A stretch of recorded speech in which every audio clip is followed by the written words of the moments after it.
दोस्तों, ब्रह्मांड स्वयं नहीं फैल रहा। मैं जानता हूं ये थोड़ी स्ट्रेंज लगने वाली थ्योरी है, लेकिन आम इंसानों के सवाल भी अपनी जगह सही और वैज्ञानिकों का स्पष्टीकरण। फिलहाल हमारी चर्चा का विषय है 93 अरब प्रकाश वर्ष में फैला हुआ हमारा संपूर्ण ब्रह्मांड, जिसके बारे में सबसे ज्यादा प्रचलित और मान्य सिद्धांत को कहते हैं द बिग बैंग थ्योरी। सन 1927 में जॉर्ज लेमेंट्रे नाम बेल्जियम के वैज्ञानिक फ्रेडरिक लेमेंट्रे वॉकर नाम का एक समीकरण बनाया। लेमेंट्रे का यह मैट्रिक आइंस्टीन की थ्योरी पर आधारित है।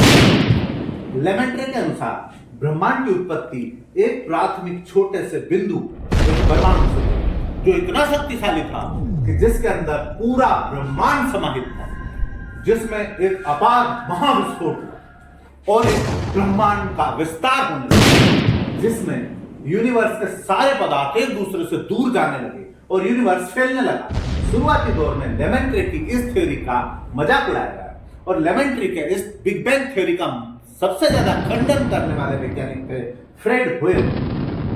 होयल ने लेमेंट्रे की इस थ्योरी का बिग बैंग आइडिया कहकर दोस्तों काफी समय दुनिया के वैज्ञानिकों का समूह दो भागों में विभाजित रहा, लेकिन जैसे जैसे समय बीतता गया वैसे वैसे वैज्ञानिक परीक्षणों से यह साबित होता रहा कि लेमेंट्रे का बिग बैंग थ्योरी ब्रह्मांड की उत्पत्ति के संबंध में सही था और लेमेंट्रे के विरोधी भी उनके पक्ष में होते गए। सन 1965 की कॉस्मिक माइक्रोवेव की खोज ने लेमेंट्रे की बिग बैंग थ्योरी को सबसे ज्यादा मान्य सिद्धांत का दर्जा मिला और इस आधुनिक समय में ब्रह्मांड की उत्पत्ति का सबसे ज्यादा मान्य सिद्धांत माना जाता है। बिग बैंग थ्योरी के अनुसार आज से लगभग 13.8 अरब वर्ष पहले ब्रह्मांड के सारे परमाणु कण सभी एक दूसरे के पास इस बिंदु में समाहित थे। मानो सारा ब्रह्मांड जिसे हम देख रहे हैं वो एक इस छोटे से बिंदु में मौजूद था और उस समय यह बिंदु अपार घनत्व वाला अत्यंत गर्म रहा हो। इसे सिंगुलैरिटी भी कहते हैं। यह इनफाइनाइट डेंसिटी यानी सब कुछ इस एक बिंदु में रहा होगा। यह वह स्थिति है जहां पर भौतिक विज्ञान के कोई भी नियम काम नहीं करते और इस अवस्था में स्पेस और टाइम का भी कोई वजूद नहीं था और इस समय किसी अज्ञात कारण से एक महाविस्फोट हुआ और इस महाविस्फोट को ही बड़ा विस्फोट कहा जाता है।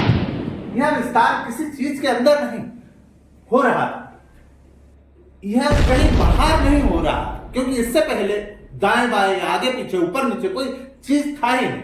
अब यूनिवर्स में सारे पदार्थ एक दूसरे से दूर जाने लगे। यह ठीक उसी तरह था मानो एक गुब्बारे में कोई बिंदु डाल दिया जाए, एक पिन की नोक लगा दिया जाए, वो ऑटोमेटिक हवा भरने पर फूटता है। ठीक इसके तापमान जो शुरू में था 1 के पीछे 32 जीरो था, इतना टेम्परेचर उद्गार के समय रहा होगा। उसके बाद 1 सेकंड से भी कम समय को भी प्लैंक टाइम कहा जाता है और इसी कम समय के अंतराल के अंतर्गत बहुत तेज गति से इसका टेम्परेचर गिरने लगा और 1 माइक्रोसेकंड 10 अरब डिग्री सेंटीग्रेड तापमान कम हो गया और इसमें ब्रह्मांड में सारे पदार्थ प्लाज्मा की अवस्था में और यह गति कर रहे। जैसे जैसे ब्रह्मांड का विस्तार बढ़ता गया उसका तापमान भी कम होता गया।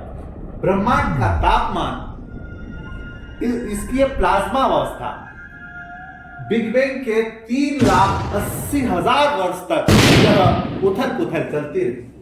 इस 3,80,000 वर्ष के टाइम को डार्क टाइम कहा जाता है। उस समय रोशनी नहीं। यदि आप यह सोच रहे हैं कि बिग बैंग महाविस्फोट हुआ तो प्रचंड मात्रा में रोशनी रहेगी, तो यह गलत है। ये जो बिग बैंग हुआ उसे हम ब्लास्ट कहते हैं और उस समय टेम्परेचर भी चरम हुआ, लेकिन फिर भी सब कुछ अंधकार में था। उस समय रोशनी नहीं थी क्योंकि ब्रह्मांड प्लाज्मा अवस्था में और ब्रह्मांड अभी तक कोई अणु नहीं बने, इसलिए लाइट भी नहीं। और ऐसा लगभग बिग बैंग महाविस्फोट के 3,80,000 वर्ष तक चलता है और इस समय ब्रह्मांड की प्लाज्मा अवस्था में न्यूट्रॉन और प्रोटॉन बनने लगे और प्रोटॉन और न्यूट्रॉन के मिलने से ब्रह्मांड को अपना सबसे पहला अणु मिला जो था हाइड्रोजन।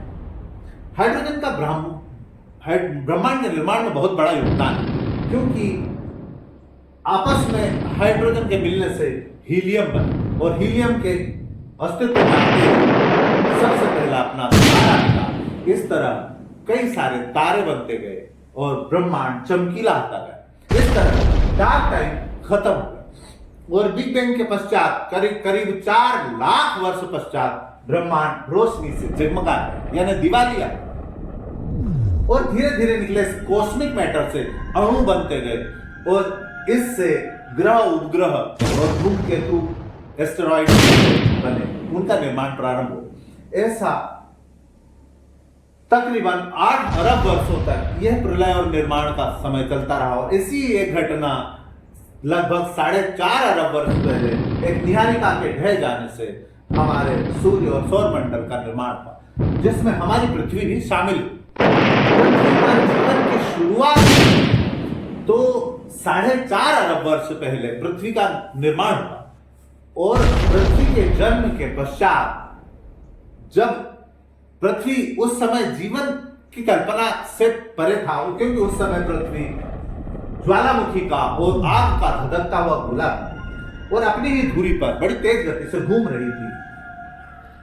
तब दिन 8 घंटे का हुआ करता था और पानी का तो कोई नाम निशान था ही, मगर उस वक्त इस समय हवा में भाप अवश्य मौजूद थी और पानी उस भाप के रूप में ही मौजूद था और कई एलिमेंट्स इसके साथ भी मौजूद थे। धीरे धीरे यह पृथ्वी ठंडी होने लगी, कुछ एलिमेंट्स का H2O में निर्माण होने लगा और पृथ्वी पर बारिश, लाखों वर्ष गिरती हुई बारिश के कारण पृथ्वी पर जलाशय, नदियां और समुद्र बने। पृथ्वी की भूसपाटी, ये धरातल ठंडा होने लगा और मगर पृथ्वी अभी भी गर्म थी, जो कभी कभी लावा ज्वालामुखी के परिणाम स्वरूप बाहर निकलने लगता था। आज